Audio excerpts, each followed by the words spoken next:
Dinarayo sa isang mall sa Cebu City ang isang vintage shop na may collection ng imahe ng Senyor Santo Niño. Ang mga lumang imahen ay simbolo ng pananampalataya. Si Jessie Atienza sa detalye. Rise and shine, Jessie. Ramdam na ang kapistahan ng sinulog sa Cebu City. Dumadagundong na ang ingay ng banda maging sa loob ng mall.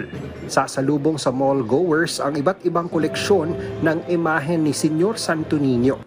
Agaw eksena ang higanting imahen na may taas na higit 6 na talampakan.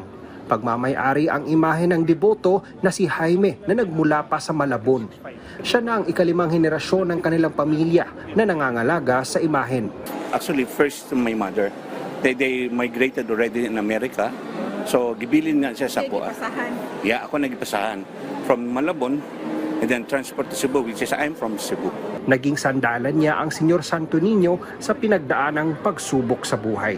Not always maayo ang atong kaimtang, but naagi trials yun. No? Pero ang trials, di mo na niya ihatag kung di ni mo kuhan. I-trial mo, galing trials, tanaw niya og mo, asa ka kutob. So, with the hope and faith niya, dito gyud ako gikuha ang ako ang strength sa iya. Isa lang si Jaime sa mga kolektor ng lumang imahe ng Senyor Santo Niño na lumahok sa devotional display. Family owned, ha? Yeah. These are heirlooms. These are not newly bought. These are really kanang dibutuhan good. This is in reverence to their kuan collection.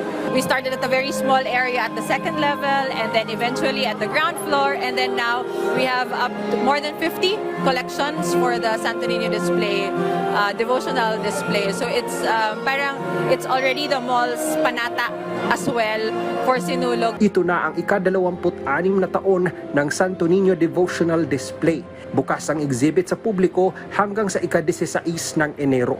Mula sa PTV Cebu, Jessie Atienza para sa Pambansang TV sa Bagong Pilipinas.